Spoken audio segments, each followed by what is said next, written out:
Trump urged the Russians to hack Hillary Clinton's emails. The Russians contacts with the Russians. The Russians will do this again. The Russian interference in our election. The Russia issue. Vladimir Putin. Russia. For understandable reasons, I tend to view a lot of what's happening sometimes through a Russia prism. Putin's Russian government effort to help Mr. Trump. Russians. Vladimir Putin. Russian deals. Anyway, John Solomon has a brand new book. It's just out today. It's called, by the way, this is now a huge blockbuster. Fallout, Nuclear Bribes, Russian Spies, and the Washington Lies that enriched the Clinton and Biden dynasties. There's a ton of new bombshell information in here, never reported. Like, for example, Biden's Ukraine energy advisor lobbied for Russian nuclear deals. How China, Russia, and Iran all got sweetheart nuclear deals while Obama, Biden all cashed in. The 10 Obama-Biden giveaways to Vladimir, I guess that was after Obama had more flexibility after the election. That, by the way, weakened the United States of America. The Democratic operatives who got paid to advance the Kremlin's agenda. How the Obama Foundation bagged $10 million from utility company after the administration approved their uranium deals with Russia. And the Clinton State Department advisors got paid to help Russia corner the U.S. uranium market.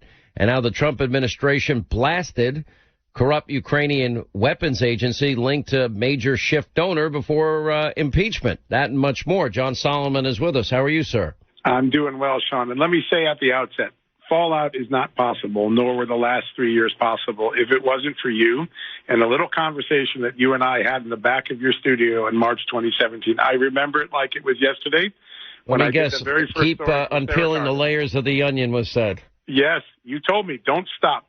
You knew you had an instinct. I didn't have the instinct yet. You had the instinct that there was something bigger here that something smelled rotten in Denmark, and you told us to keep peeling back that onion. And time again, as the media shot at me and Sarah and others, you gave us your show and your bullhorn and Fox News to tell the story piece by piece. And I can't thank you enough for that. I don't say it often enough, but most people don't know what you did that night. You set us on a course, and I think we made the country better by exposing what we did. Well, I will say this. I mean, and there have been many contributions from many people, and I call it the ensemble cast, although it's not many. I mean, the number of members of Congress, the number of members of us that were out there every day, peeling those layers and getting frustrated along the way, and 2 steps forward, 3 delays back, and 2 steps forward, 3 delays back. But, we did get there. We have been all your reporting has been vindicated. More to come. But you're the one guy, you've never let your foot off the gas. I mean, some people would drop in and out at different times and also be doing other work, but you kept your foot on the gas. And this book is a culmination of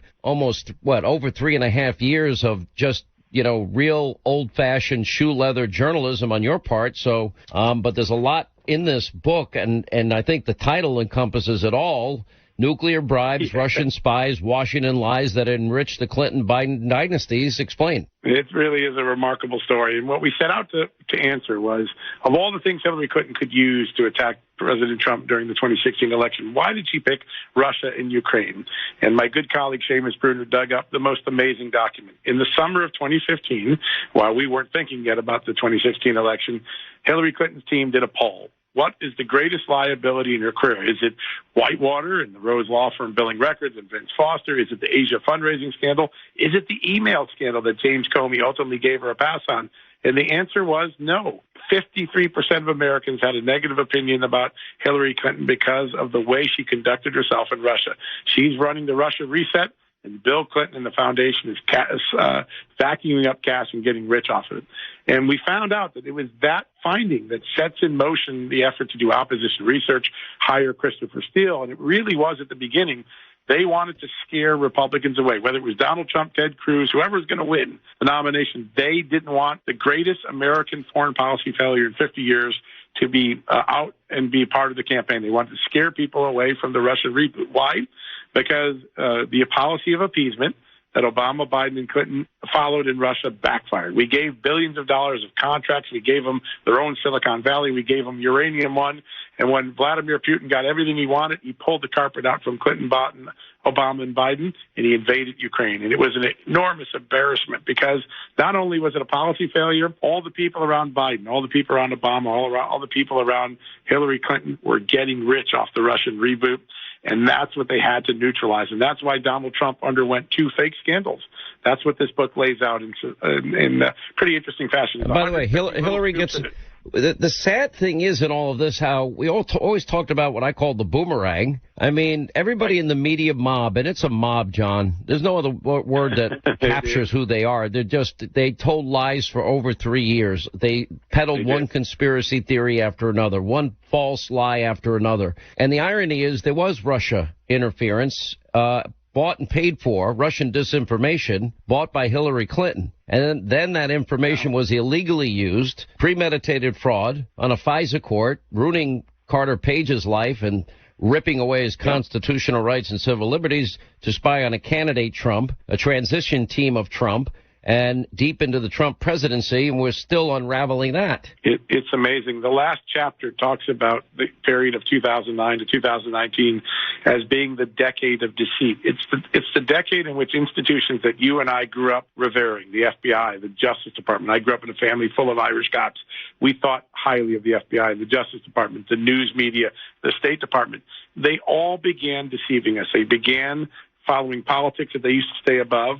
And they gave us a false narrative that not only harmed our national security, it ruined the lives of lots of people with legal bills and false allegations and false news stories.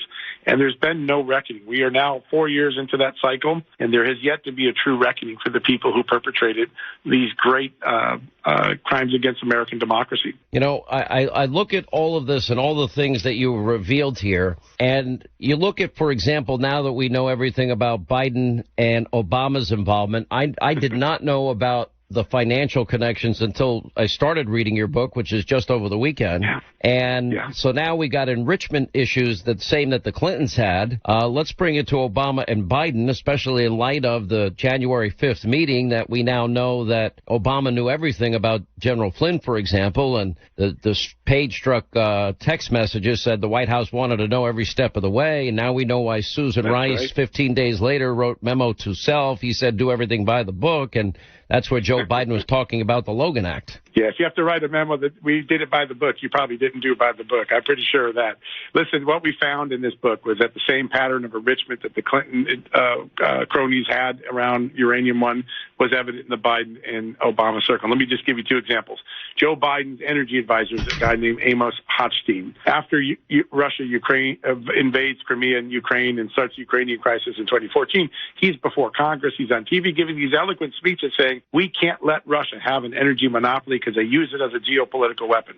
That's really good, except for one thing that Hochstein didn't tell us. Back in 07, 08, and 09, while the FBI was monitoring and capturing this in real time, he was helping Rosatom, the Russian nuclear agency, get a leg up in the uranium market in America, get billions of dollars of contracts. He was helping create the very Russian energy monopoly he later decries when he's in the Obama administration.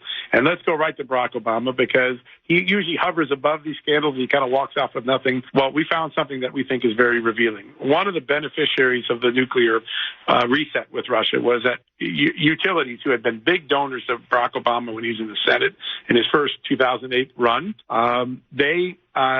they were very gracious donors, and they were the biggest beneficiaries because they got cheaper uranium than they could buy from the uranium business in America. And what they did is they put American uranium mining workers out of business. Well, after they got their cheap uranium and decades of guarantee of nuclear fuel from Russia, what did they do? They gave a $10 million gift to Barack Obama for his foundation and library. So at the end of the day, everybody in this story not only failed at foreign policy, they cashed in on the failure. All right, stay right there. John Solomon, his brand new book, Hannity.com, Amazon.com, bookstores everywhere. It's literally an incredible book he's put out. Fallout, Nuclear Bribes, Russian Spies, and the Washington Lies that enriched the Clinton and Biden dynasty. All right, final moments with John Solomon, who is with us. He's written the book Fallout, Nuclear Bribes, Russian Spies, and Washington Lies that enriched the Clinton and Biden dynasties. He'll also be joining us on TV tonight. I guess my big question is, you know, we're 112 days out of an election. If everybody read this book, I don't think anybody could vote for Joe Biden. But again, I don't think anybody could vote for Joe Biden who says now, well, police have become the enemy and he's now for defunding and reallocating resources. And now he's even plagiarized Bernie's agenda, literally, and has brought in AOC and Beto O'Rourke, two other extremists on the environment and on guns. Why is this election even close on paper? It is remarkable, and I think it's the fact that the Democrats and the media have collaborated for 4 years to do everything they could to keep a foot on the success of Donald Trump's presidency. And despite that effort, Donald Trump has achieved an enormous amount of things, and he has a very strong record to go into the election. And I think what will happen, we just saw this in the Just the News poll today, a 13-point game by President Trump in the last 2 weeks among independent voters. When Donald Trump stays in on his issues, he plays on his football field, he runs on his record, he succeeds, and I think that's what we're going to see going into the election. I think last week or last month was the August of 2016, and I think you'll begin to see Donald Trump revive in the polls and take command of the election as we go into the fall. All right, listen, it's a great book, Hannity.com, Amazon.com, John Solomon, investigative reporter, JustTheNews.com, by the way. Fallout, nuclear bribes, Russian spies, Washington lies that enrich the Clinton and Biden dynasties. When we come back, we expect the president having a press conference in the Rose Garden. We'll carry that. Also get your calls in next hour, final hour free-for-all straight ahead as we continue the Sean Hannity Show.